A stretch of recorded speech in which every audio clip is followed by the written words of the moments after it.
Producción multimedia para educación y cultura. Como introducción, nosotros normalmente cuando oímos hablar de animación y de videojuegos, evidentemente pensamos en Pixar, en el cine, pensamos en PlayStation, pensamos en Steam, o cualquier plataforma que se te pueda ocurrir.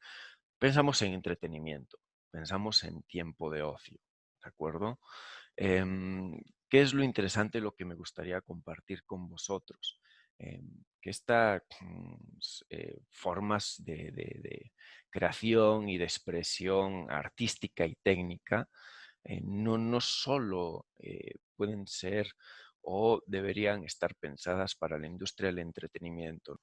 Hay otros sectores, eh, en este caso, pues, educación y cultura, donde también, y esto es algo relativamente nuevo, entre comillas, estoy hablando de los últimos 20, 30 años, digamos que primero vino la teoría, ¿no?, de cómo debía cambiar la pedagogía y adaptarse a los nuevos tiempos. Estoy hablando de los 80 y de los 90, y cuando la tecnología lo ha ido permitiendo, pues digamos que la mentalidad ha ido cambiando, ¿no? Y entonces hoy en día pues encontramos tablets, computadoras en las aulas, etcétera, ¿no? Incluso ahora mismo esto que estamos viviendo nosotros, el hecho de dar una clase a través de Internet y de una herramienta específicamente diseñada para eso, pues es un cambio cualitativo ya no hace 20 o 30 años, con respecto a hace 20 o 30 años, sino pues hace 5 años, ¿no? Digamos, de alguna forma.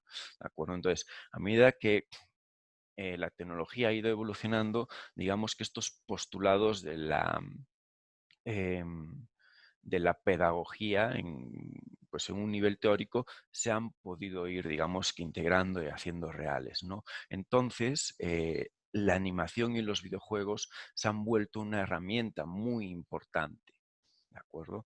En todo esto, ¿sí? Y si alguno de vosotros siente una pulsión o pues de alguna forma le gusta explicar cosas y pues le gusta enseñar, probablemente es algo que le va a dar mucho que pensar esto de lo que voy a hablar hoy. Entonces, pues bueno, mi nombre es Lucas Ricoino, supongo que lo visteis en la introducción de la clase muestra. Yo de formación soy, pues yo estudié Bellas Artes, llegaremos a eso, entonces soy ilustrador y animador.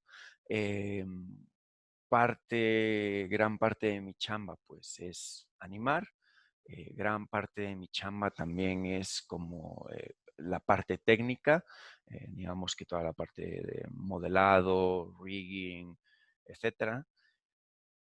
Y por motivos de la vida también he tenido que ser productor, ¿vale? Entonces, terminando el máster, surgió un proyecto muy padre, Migrópolis. Entonces, Cha, que había estudiado el máster un año antes, pues nos propuso a varios de los que estábamos terminando el irnos a Bogotá 6 meses, él y su socia Caro, el irnos a Bogotá 6 meses a trabajar en una serie de animación, ¿de acuerdo? Entonces, por lo particular de mi perfil, digamos que de alguna forma a mí lo que me tocaba, pues de repente ayudaba al rigger. Bueno, una explicación para todos. El rigger en animación es la persona que crea los esqueletos para que los personajes se puedan mover después, ¿de acuerdo? Es como una faceta muy técnica, porque digamos que para ser un buen rigger tienes que saber programar, eh, y pues evidentemente el pensamiento lógico es como básico, ¿no? Porque pues la muñeca sigue al codo, el codo sigue al hombro, el hombro sigue digamos que al pecho, el pecho sigue a la espalda y la espalda sigue al rudo, ¿no? A nuestra pelvis, a nuestro centro de gravedad. Em, entonces, digamos que es muy interesante. De hecho, es una de las cosas que más hago ahora, ¿no? Entonces, este pensamiento jerárquico, lógico, era muy útil. Entonces, de repente yo ayudaba al rigger, de repente pintaba fondos, de repente pues me tocaba diseñar y producir utilería, ¿no? Tenía un perfil híbrido. Normalmente a esos perfiles en animación se les llaman generalistas, ¿ok? Una persona que modela, que puede texturizar, que riguea, que anima, que también puede renderizar, ¿no? Y en todas las producciones necesitas un perfil generalista, ¿de acuerdo?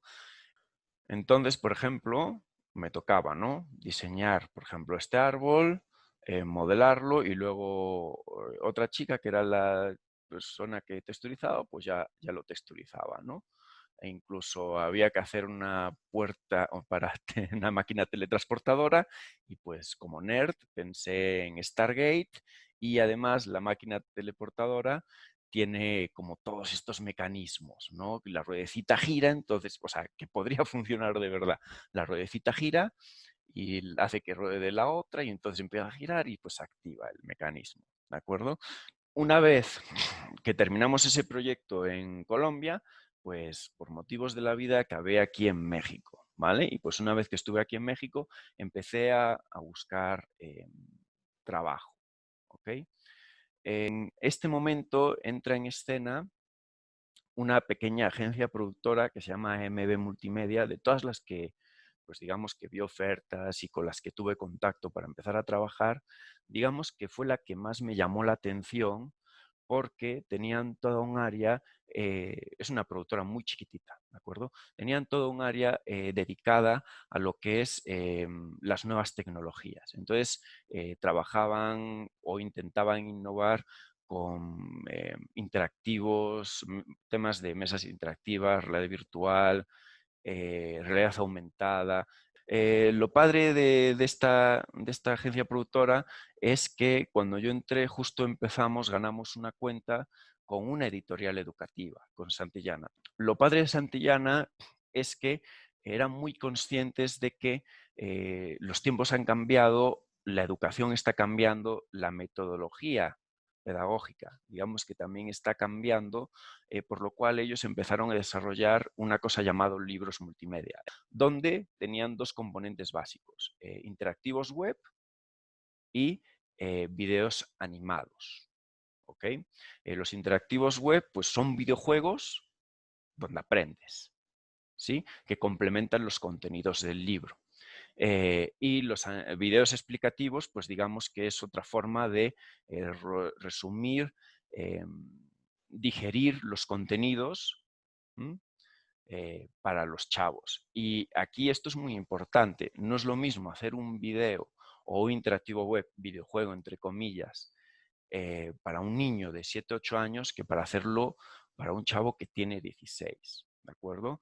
Evidentemente, entendemos perfectamente que el contenido cambia, ¿no? Porque no se puede explicar de la misma forma, pero, por ejemplo, cuestiones tan básicas como que el diseño de los personajes tiene que ser diferente, ¿sí? Para niños pequeños, por ejemplo, te piden que los personajes no sean demasiado sintéticos. ¿Esto qué quiere decir?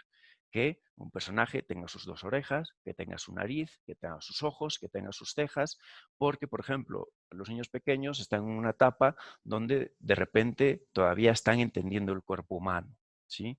Entonces, digamos que no apoya pedagógicamente que el personaje no tenga nariz. ¿Sí entendemos esta idea? ¿De acuerdo? Entonces ahí ya empiezas como a entender cosas que igual para la publicidad o para el cine no son tan importantes, pero que en el contexto de la educación sí se vuelven fundamentales, ¿vale? Por ejemplo, otra cuestión respecto a los contenidos.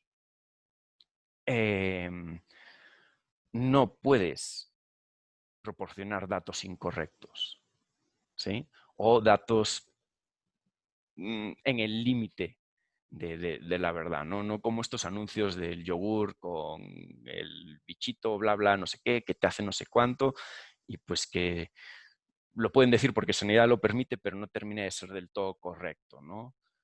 Para poder vender. Esto en educación no puede pasar, ¿vale? Y lo veremos más adelante cuando hablemos de los investigadores y de los museos, ¿ok? Entonces, era muy interesante, era muy padre, porque además de tener cuentas donde trabajábamos con marcas, ¿sí? También trabajábamos desarrollando este tipo de productos para videos educativos, ¿de acuerdo? Por ejemplo, esta pantalla era para un video de secundaria sobre, y era de lengua. Era de lengua y era sobre tipos de mensajes, ¿no? Como vehículos comunicativos o algo así era. ¿no? Estaba como muy, muy interesante, ¿no? Entonces, cómo se va ajustando el nivel gráfico y de los contenidos, ¿de acuerdo? En función de la franja de edad para la que estás trabajando. Yo entré como animador, ilustrador, animador, ¿de acuerdo?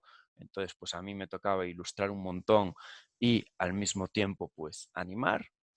Y poco a poco, en un lapso relativamente breve de tiempo, terminé siendo el encargado de todo el área de multimedia.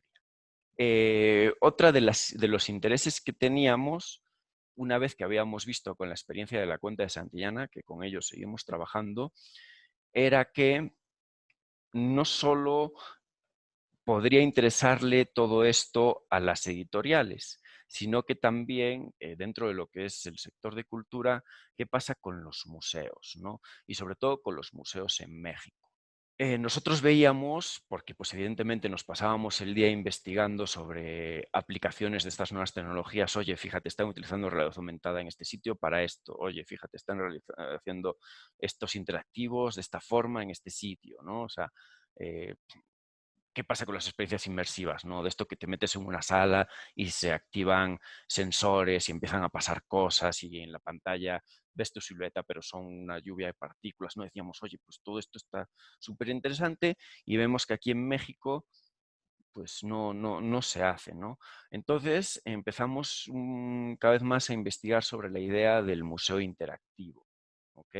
El museo interactivo, que cada vez hay más aquí, por ejemplo, el museo más interactivo, no sé si lo conocéis, que existen en México, que son como los clásicos que todos conocen porque desde niños, pues uno es el papalote, y el otro es el Universum, el que está en la UNAM.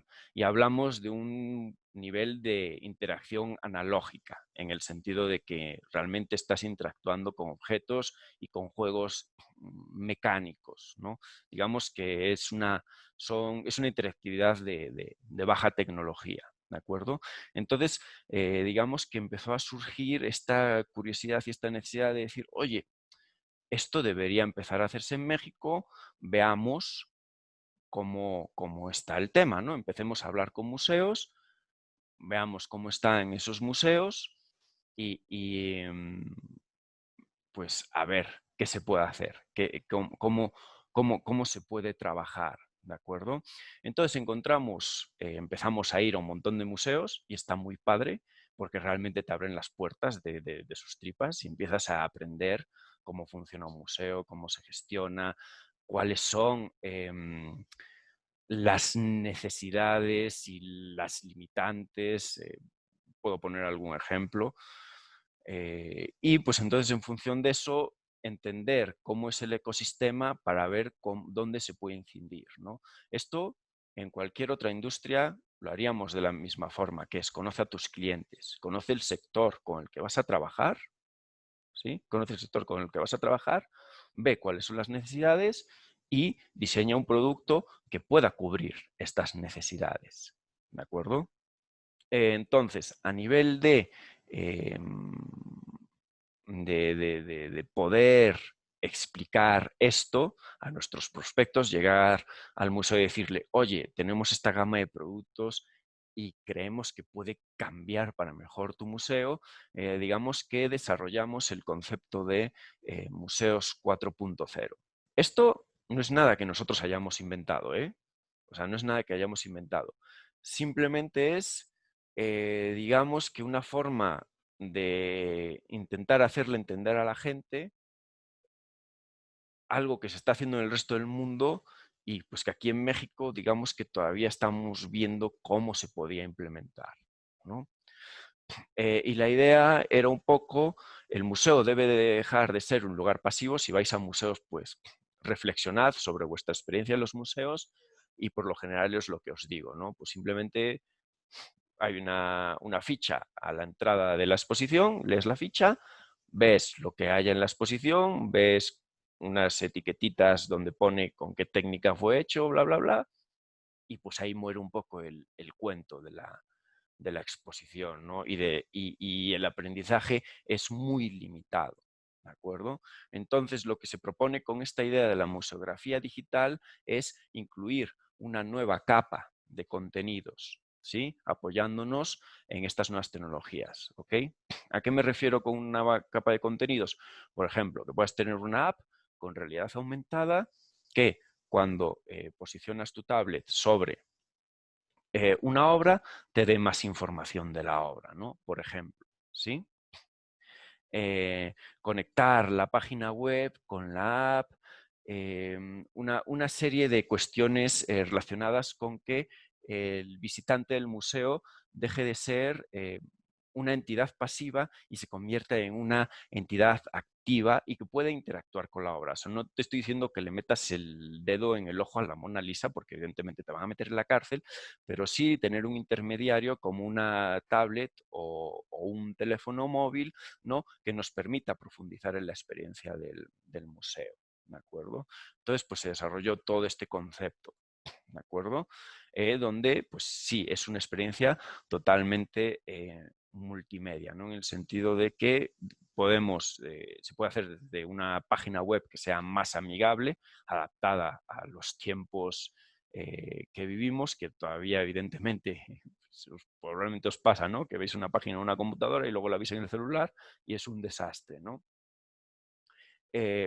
Apps, musoguías interactivas, toda la integración de contenidos interactivos, instalaciones interactivas, etcétera, etcétera. ¿De acuerdo? ¿No? Entonces, digamos que era un todo completo para enriquecer la experiencia del museo, para dar contenidos extra, etcétera, ¿no? O sea, muchas veces, por ejemplo, la solución tradicional es irte con un guía. ¿Por qué? Porque sabes que el guía te va a dar más información, ¿no? No todo el mundo tiene a un experto en historia del arte en su casa que lo pueda llevar a una exposición y eh, que le explique qué es lo que está viendo, ¿de acuerdo? Y también este tipo de planteamiento lo que permite es que los museos tengan un feedback más claro de lo que hacen sus usuarios y cómo los hacen. Con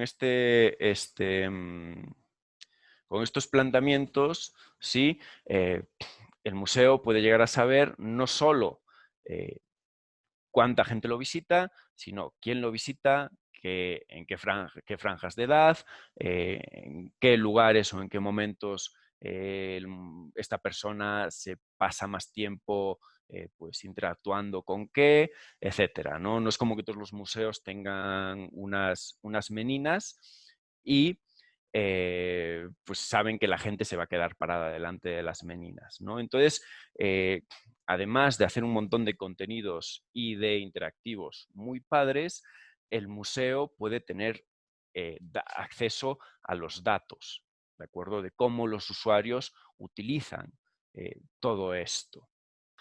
Realmente el gran primer proyecto que nos tocó desarrollar fue esta mesa interactiva para el Museo de las Culturas de Barcelona. Vais a ver unos mapas ahora. Estos mapas están en universidades de todo el mundo, en bóvedas, solo pueden ser consultados por investigadores, porque son mapas, digamos, que la historia de la cartografía es fascinante. También es otra cosa de ser nerd, que luego te encuentras con estas cuestiones tan específicas, es como de wow, es increíble, ¿no? Entonces, un poco el objetivo de esta mesa interactiva era explicar la historia de los mapas, ¿no? Y de los grandes descubrimientos relacionados con los mapas. O sea, así es como todo un tema de la cartografía, ¿no? Entonces, todas las universidades lo que hicieron fue mandarle al cliente estas versiones digitalizadas en alta resolución para poder incluirlas en las mesas de consulta. De cualquier otra forma, si no fuese a través de museografía digital, tú y yo no podríamos estar viendo estos mapas ahora mismo, ni los podríamos estar consultando, ni estarlos toqueteando y manipulándolos como lo estamos haciendo ahora. A nivel técnico, ¿qué es lo padre de esto? Que está hecho en Unity, ¿vale? Esto que estáis viendo aquí es un videojuego. Está desarrollado como un videojuego, solo que el objetivo es totalmente distinto. Otro proyecto, que este lo hicimos sí, para aquí en México, que fue para la SEGOP en el aniversario centenario del himno nacional. Entonces aquí el reto era, no sé si sabéis que se armó toda una exposición alrededor de lo que es el himno mexicano, y aquí el reto era hacer la reconstrucción de un edificio que ya no existe, ¿vale? Antes, donde está ahora Bellas Artes, en la Ciudad de México, antes había un edificio que era un teatro, que era el Gran Teatro de Santa Ana, que pues Porfirio lo demolió y dijo, vamos a construir aquí un edificio que esté pues que sea de la época, ¿no? Bueno, luego ya sabéis que Bellas Artes no se terminó de construir hasta los años 30 porque, pues, revolución y demás, ¿no? Entonces aquí el reto era trabajar de mano de los investigadores. Es muy importante el rol de los investigadores. Otra vez, ¿por qué? Porque, pues, como estamos hablando de educación y de museos, los contenidos no pueden contener errores. Entonces, digamos que el papel del investigador, del ratón de biblioteca, del académico, es muy importante cuando estás chambeando en este tipo de proyectos. No es como que te manden un guioncito y ya saca este video. No, no, no, es muy, muy importante. De hecho, son personas con las que es realmente a veces un poquito difícil trabajar porque son tan especiales como nosotros, ¿no? En su manera de entender el mundo, ¿no?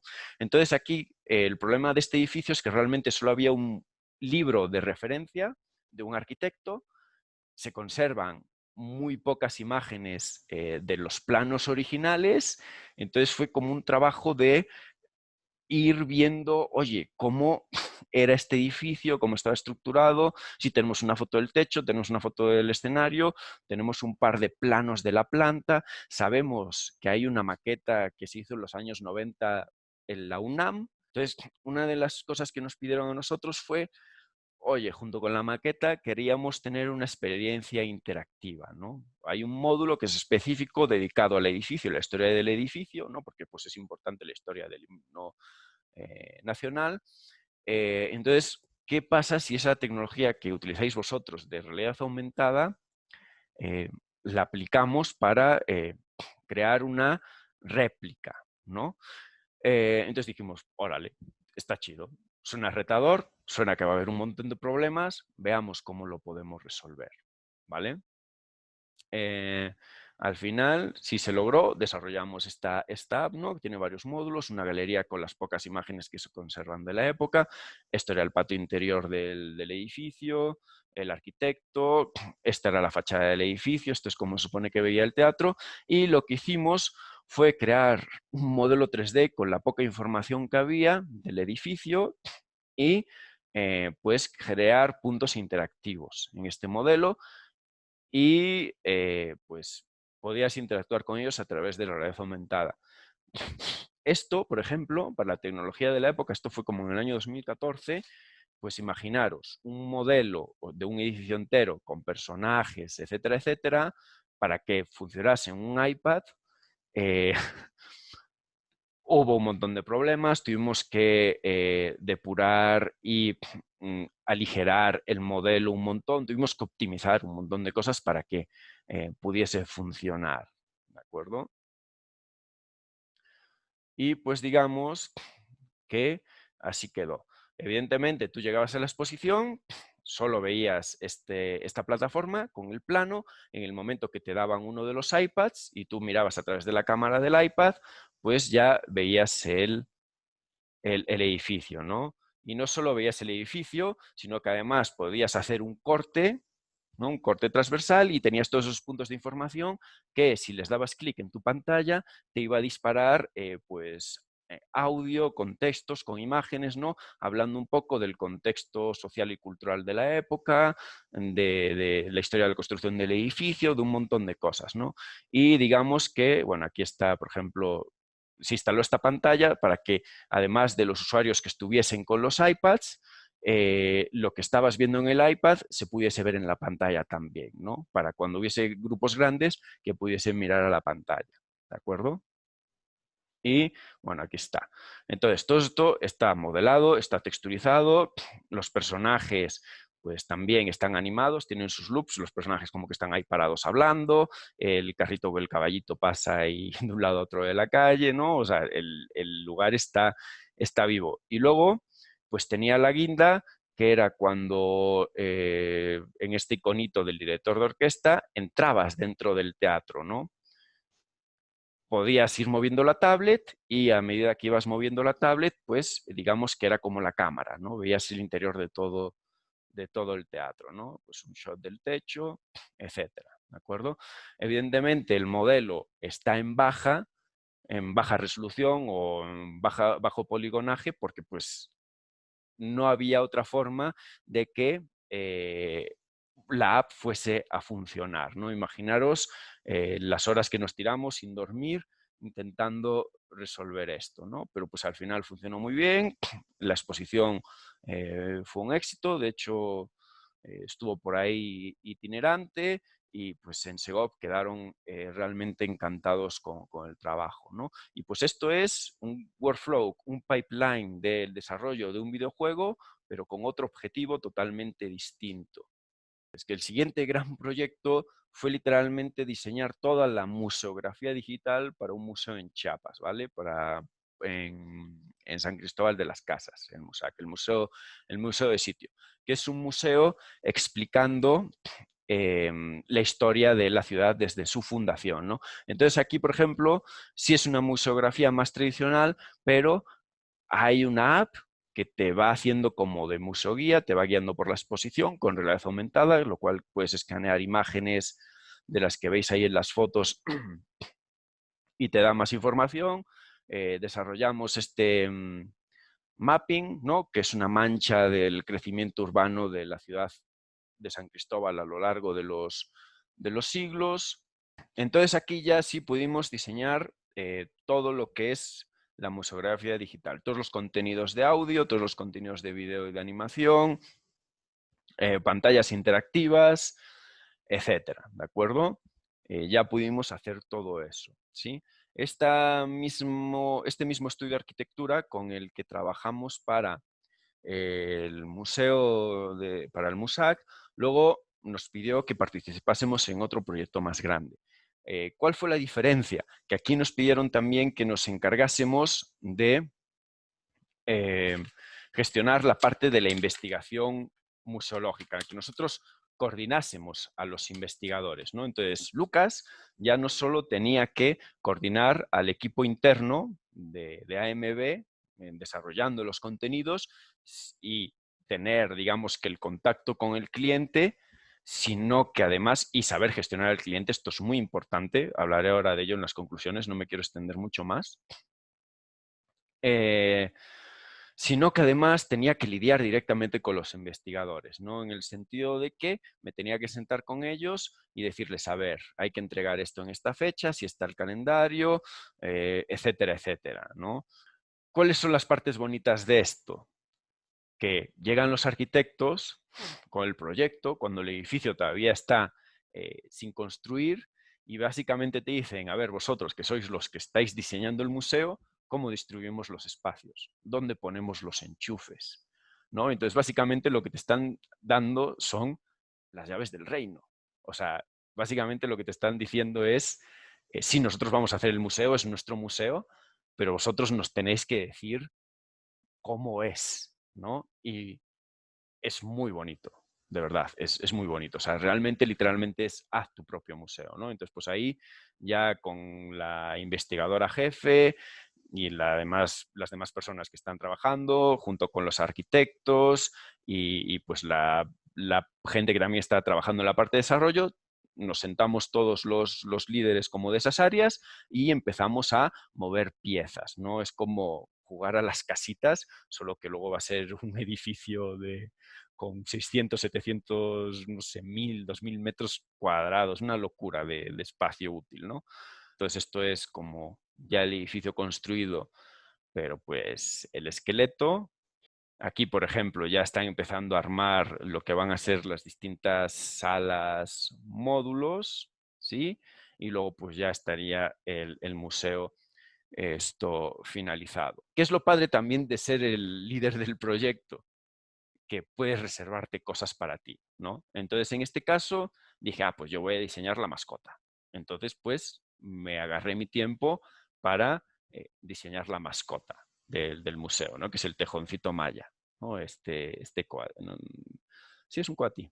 Yo la diseñé, evidentemente el cliente aprobó el diseño, la modelé, la texturicé y pues también la rigué y hasta me tocó animarla, ¿no? O sea, sí me dejaron, sí me dejaron meter las manos, que muchas veces uno de los problemas cuando estás en estas, digamos que, puestos de responsabilidad es que no te puedes ensuciar las manos. Este es el museo ya terminado.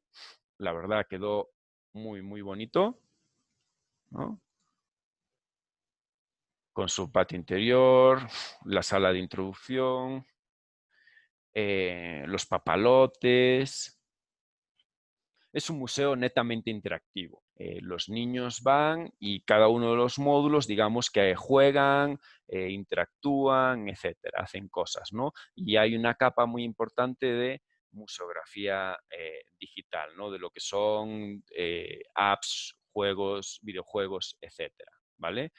Eh, ¿Qué es lo padre aquí? Este proyecto es relativamente reciente. Aquí, por ejemplo, ya pudimos trabajar con realidad virtual. Chiapas tiene un problema y esto es muy importante también, entender los problemas específicos de ese cliente, tiene un problema que es que tiene unas comunicaciones muy malas, ¿de acuerdo? Entonces, había, digamos que, lugares de los que había que hablar dentro de lo que es el módulo de biodiversidad. Los chavos, por las condiciones socioeconómicas de Chiapas, nunca o muy probablemente no van a llegar a conocer, ¿no? Entonces, se grabaron videos 360 en estas locaciones y se desarrolló una app de realidad virtual para que, de una forma inmersiva, pues por ejemplo, los niños pudiesen recorrer el cañón del Sumidero. Esta app que estuvo muy padre, que es una app para hacer stop motion, ¿no? Les daban unos muñequitos y con esta app que desarrollamos nosotros ellos podían hacer su peliculita, ¿no? En distintos entornos naturales de lo que es Chiapas, ¿de acuerdo? Entonces ahí atrás está como la selva, etcétera, ¿no? Ellos como que hacen sus peliculitas, ¿no? Una interfaz muy sencilla, muy clara de aprieta aquí, sacas una foto, aprieta aquí, sacas una foto, dale a play, ves tu película. ¿Sí? Toda la parte de historia antigua. Bueno, digamos que había un montón de cosas y todo lo que es la museografía analógica interactiva la cubrimos con otra capa de museografía digital. ¿Qué es lo padre de esto? Que gracias a esto pude conocer Chiapas, pude conocer su historia y pude realmente viajar por Chiapas, ¿no? Porque evidentemente todos estos contenidos hay que producirlos, ¿sí? Entonces, una parte muy importante de este proyecto fue recorrer Chiapas, ¿no? Ir a Yaxchilán y que te cierren Yaxchilán para que puedas hacer tu grabación, ¿no? O, por ejemplo, escalar el Tacaná, que es un volcán de 4.000 metros de altura, se tarda 2 días para poder hacer los videos, ¿no? Y, por ejemplo, dormir a 3.000 metros de altura en literalmente un galpón para caballos, ¿no?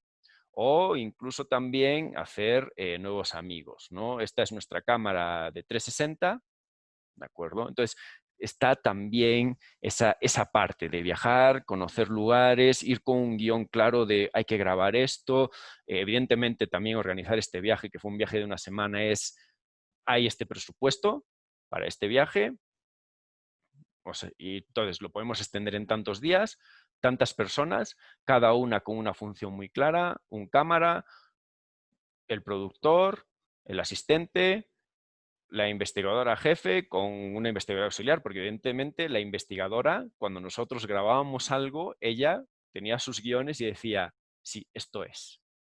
Quería pintar una imagen general de, ok, podemos ser animadores, pero no necesariamente tenemos que hacer cine, podemos ser diseñadores, pero no necesariamente tenemos que diseñar para marcas, podemos ser artistas y dedicarnos a otras cosas y que son muy padres, de verdad. O sea, yo cuando luego me llevaban al museo ya una vez que estaba inaugurado para hacer como pues en una segunda etapa de supervisión, ¿no? De ver que realmente los niños saben interactuar con la capa de museografía digital, saben usar las apps, básicamente, y si las están usando y qué opinan, ¿no? Y ves a los niños como locos por ahí corriendo y jugando con todo y es, no sé, es la leche. O sea, es muy, muy, muy bonito.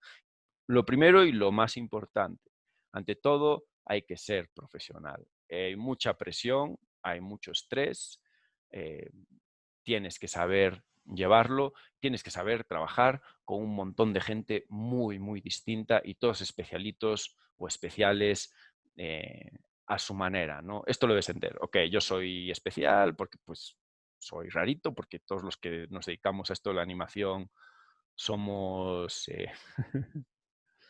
somos raritos. ¿Dónde está el chat? Bueno, no sé dónde está el chat, a ver si Chat me puede ayudar. Somos raritos y evidentemente en otras disciplinas también te vas a encontrar a gente muy rara. De hecho, a mí, como os repetí en varias ocasiones, las personas que más me han sorprendido por lo intensas que pueden llegar a ser son los investigadores. Pero lo entiendes, porque ellos saben que su trabajo es importante y consideran que su trabajo es importante y cada coma y cada artículo y cada determinante y cada palabra concreta que están usando y no lo utilizan otra es importante. ¿Sí? Segundo, y esto también se extrapola a todo, una actitud positiva y proactiva. ¿De acuerdo? Nos vamos a enfrentar a un montón de problemas, a un montón de retos. ¿Sí? Debemos siempre tener la mentalidad de vamos a encontrar soluciones para esto o vamos a ver cómo sortearlo, ¿no? Y esto no es chamba de una persona, es chamba que te involucra a ti y a todo tu equipo. ¿De acuerdo? Y cuando hablas de todo tu equipo, no es la gente que trabaja para ti, es la gente con la que estás colaborando en estos proyectos, ¿no? Los museógrafos, los gestores, etcétera, etcétera, etcétera, ¿no? La gente que está trabajando ahí, incluso dentro de las editoriales, pues los propios pedagogos que desarrollan los contenidos, ¿sí? Que probablemente ellos desarrollan unos contenidos que están muy padres para explicarle a un chaval cualquier cosa, pero no saben hacer guiones de video, ¿no? Entonces, de repente te llegan guiones que dices tú, a ver, este guión no funciona, le das ese feedback, de la misma manera que cuando tú ilustras o animas algo de forma incorrecta, ellos te dicen, oye, esto que estás ilustrando de esta forma no significa lo que debería significar, ¿no? En relación a ese segundo punto, las personas no son números en un Excel, ¿sí? ¿Qué os digo? O sea, es muy fácil abstraerse y tener, por ejemplo, en el ejemplo del viaje a Chiapas, aunque se puede extrapolar a cualquier etapa de la producción de cualquier cosa que estés haciendo, el decir, ok, yo tengo unas fechas, tengo unos tiempos, y luego te encuentras con una cosa llamada realidad y con otra cosa llamada personas, y tienes que entender que las personas tienen necesidades distintas y están en momentos distintos, ¿de acuerdo? Hay que saber gestionar el capital humano, ¿vale? Lo cual no quita que en cualquier tipo de documento público debes contar hasta el último pelo, ¿sí? Debemos de ser muy, muy cuidadosos. Cuando estemos en la parte de producción, digamos que toda la parte de la pre y de crear y generar todos estos documentos que luego van a respaldar la chamba, hay que ser muy metódico y muy cuidadoso, ceñirse a los lineamientos, porque hay leyes que definen cómo se deben de hacer estos documentos, trabajando en la esfera pública, ¿eh? Luego en lo privado o en otras industrias, pues da un poco igual y cada uno tiene su forma de hacerlo. Pero, por ejemplo, para lo que es la administración pública, hay unos lineamientos muy claros de cómo se deben entregar estos documentos y qué deben de contener, ¿sí? Luego, conoce en profundidad las necesidades y alcances del sector en el que vas a trabajar. Esto vale para todo. Y por último, trabajar en educación y cultura está padre, ¿sí? Probablemente tenéis una idea muy clara de yo quiero hacer pelis para Pixar o yo quiero hacer videojuegos para la PlayStation, pero hay otros sectores donde también hay innovación, donde hay tecnología y donde también es importante nuestra chamba y que realmente a la hora de hacer y crear nos van a proponer retos distintos y más interesantes y sobre todo probablemente nos permitan viajar, que eso quizás es lo más padre de todo, ¿no? Viajar, conocer distintas culturas, conocer distintas gentes. Yo tuve que ir a un montón de comunidades, a ver cómo vivían, a ver artesanos trabajando, que te expliquen sus procesos, un montón de cosas que en mi chamba normal haciendo videos para 7-Eleven nunca podría llegar a conocer.